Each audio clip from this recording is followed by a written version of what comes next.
Dividimos la entrevista, esta charla, esperamos que sea una charla, en dos partes. Una, primero al candidato y después, bueno, hablamos de la coyuntura especialmente. Yendo a estas preguntas de el candidato, el Chipi candidato, ¿cómo se presenta Chipi Castillo?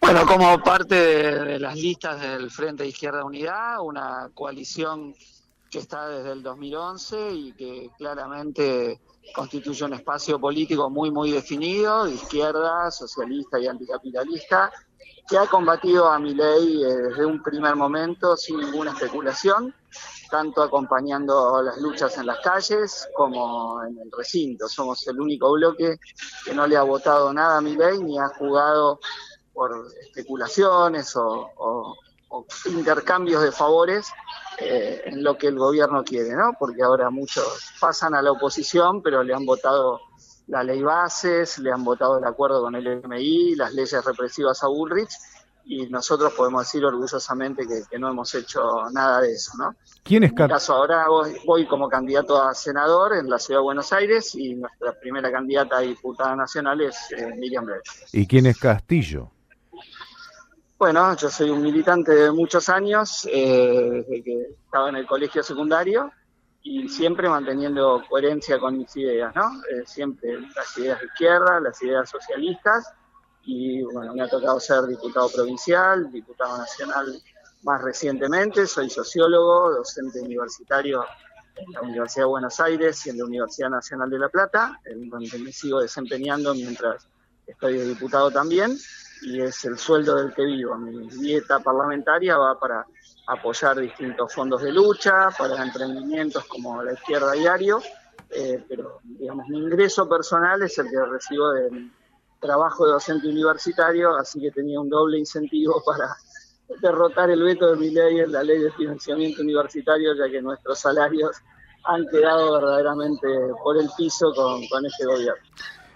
Una virtud y un defecto de el Chipi. Virtud la consecuencia con las ideas, creo, ¿no?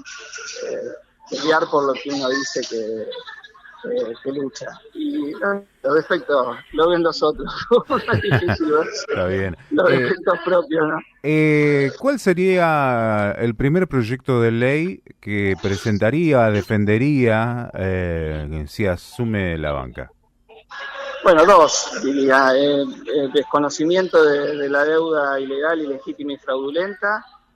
Si seguimos atados y dominados por el FMI, no hay salida para la Argentina. Este gobierno lo que está haciendo es incrementando los desastres que ya habían hecho los gobiernos anteriores en ese terreno.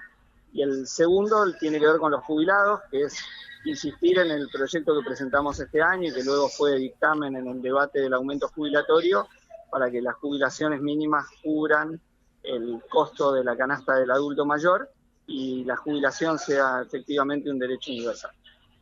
Castillo, ¿cómo analizaría desde la izquierda el salvataje que va a realizar el Tesoro norteamericano? Bueno, uno más, ¿no? A mí me hace acordar al blindaje de la Rúa en aquel momento, poco en agosto del 2001, poco antes de la debacle, y este gobierno está en salvataje tras salvataje, porque fue el superávit comercial el año pasado y el blanqueo, se fumó todos los dólares.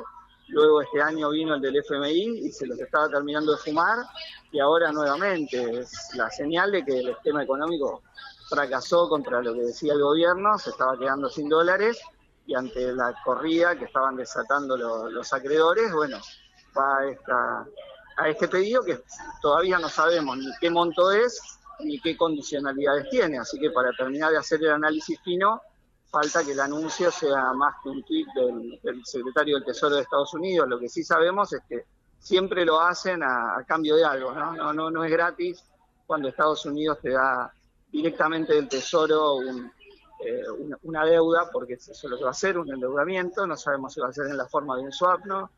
Todavía eso no está difundido públicamente, pero sabemos que no es nada bueno, ¿no? Diputado, claramente la actualidad del gobierno nacional no es la misma que hace un par de meses largos, el empoderamiento de Javier Milei y de todo su gobierno es distinto. ¿Qué cree usted que pasó para que concretamente, qué cree que pasó para que hoy la actualidad sea distinta a la de hace un par de meses? De la actualidad me refiero del gobierno nacional.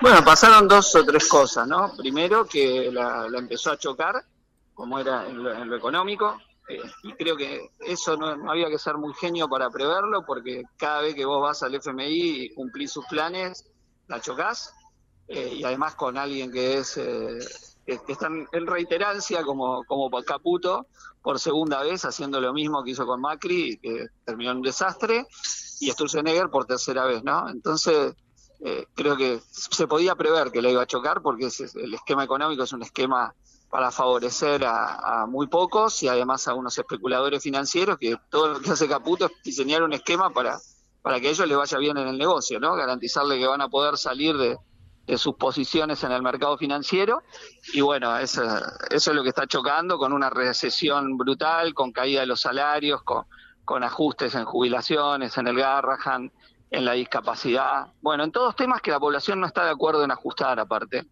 Y el otro tema, los escándalos de corrupción que minaron fuertemente toda la credibilidad del gobierno, ¿no?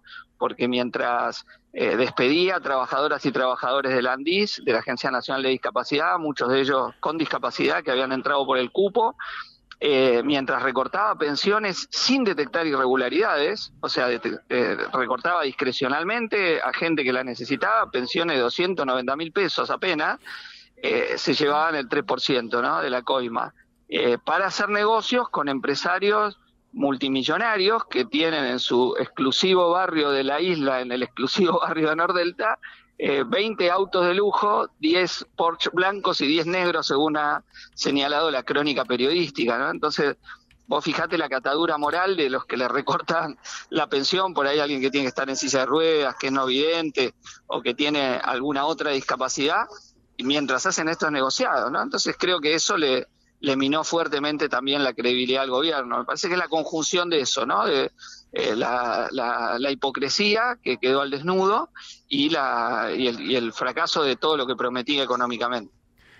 Llega desde la Cámara de Senadores el veto o el rechazo al veto de los aportes del Tesoro Nacional para las provincias. ¿Cuál será su votación? ¿Cómo votará en el recinto? Bueno, es una ley que nosotros nos abstuvimos, pero bueno, lo tenemos que terminar de discutir en el bloque. Estimo que vamos a rechazar el veto por una cuestión democrática, que estamos en contra de la figura del veto, que es un resabio monárquico, que es constitucional, pero es totalmente antidemocrático, y ni hablar los requisitos para dar vuelta a un veto, ¿no? 2/3 de la Cámara.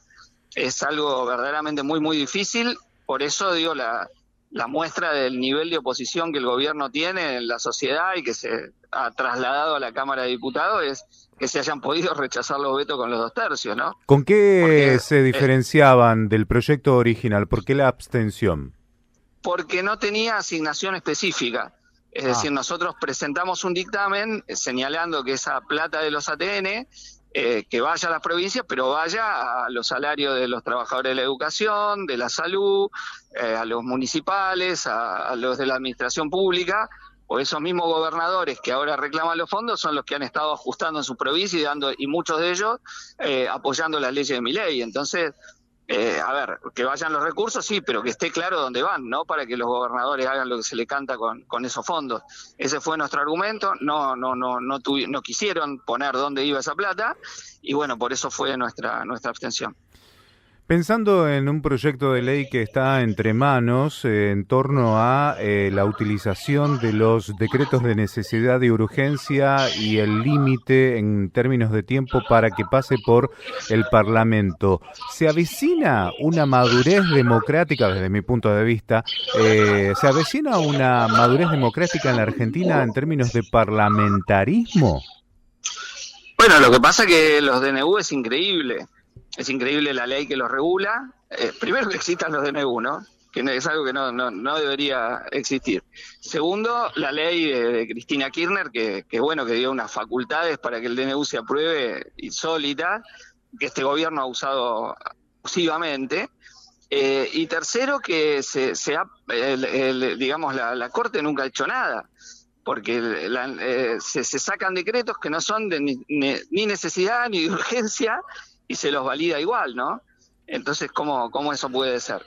Incluso en el que comentaba sobre el Fondo Monetario Internacional, el acuerdo del gobierno, Caputo declaró específicamente que aunque hay una ley que dice que si hay un acuerdo con el FMI tiene que ir al Parlamento y ser tratado como una ley, como no le alcanzaban los votos, mandó un DNU y se lo aprobaron igual. Digamos, fíjense hasta lo que hemos llegado. Él dice, sí, hago una treta, una triquiñuela, donde no correspondía un DNU, correspondía un proyecto de ley, y sin embargo se lo aprueba. Entonces acá hay un abuso apoyándose en que con que una Cámara lo apruebe o con que no se trate, el DNU está en vigencia. Tomemos otro ejemplo, el DNU 70-2023, que algunos han calificado como una reforma constitucional de hecho. Bueno, ese DNU fue tratado en el Senado, fue rechazado, y en la Cámara de Diputados ni siquiera nunca fue tratado. Y así queda vigente. O sea, no es un DNU que lograría más votos a favor que en contra, pero nadie quiere darle quórum para tratarlo. Bueno, nadie, algunos, ¿no? Y los que estamos totalmente en contra de ese DNU no hemos podido lograr que se trate, que se ponga en discusión, cuando ha tenido consecuencias muy negativas. Por ejemplo, es la única forma hoy de darle un aumento a los jubilados, porque si se restituye la fórmula anterior, ganarían hoy 100.000 pesos más. O para terminar con esta desregulación absoluta del mercado de los alquileres, que nos decían que una vez que se desregule y caiga la ley de alquileres, iba a haber tanta oferta que los alquileres iban a caer, y al revés, subieron entre un 30 y un 40% de lo que había con la ley de alquileres. Entonces acá hay ahí está el sostenimiento, insisto, de un DNU insólito, y que vos hablas con cualquier constitucionalista, te dice, no, es absolutamente inconstitucional. Es más, hubo una jornada en la Cámara de Diputados a poco de haber salido el decreto, y las voces eran absolutamente homogéneas en señalar su inconstitucionalidad, y sin embargo sigue ahí, sigue vigente. Entonces creo que evidentemente hay que modificar esas condiciones. Vamos a apoyar, a acompañar, aunque nuestro punto es más radical, ¿no? Nosotros estamos en contra aún de la figura misma del DNU, más allá que para eso se necesita una reforma constitucional.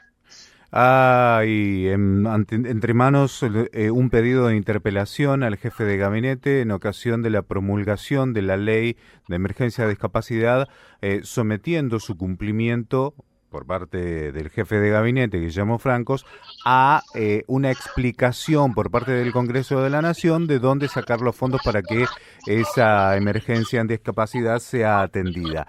¿La moción de censura prosperará, no prosperará? ¿Será un titular de campaña? ¿Cómo lo ve? Bueno, vamos a verlo, porque eso, al no haber funcionamiento de comisiones habitual, depende de que haya sesión, se intime a un plenario de comisiones, se vote el dictamen y luego vuelva al recinto. Entonces tiene un trámite de algunas semanas.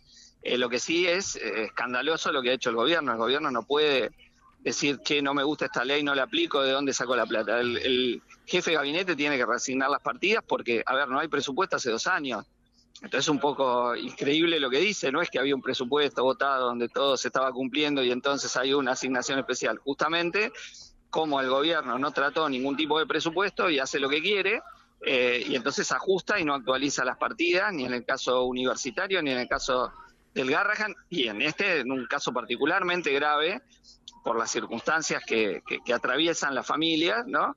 Que es en la discapacidad. A ver, el gobierno no se preguntó de dónde sale la plata para los fondos que con las retenciones ceros deja de recaudar el Estado. Le digo, ahí ya tiene una caja, entre comillas, de donde se puede financiar prácticamente todo lo que el gobierno dice que no tiene plata para financiar.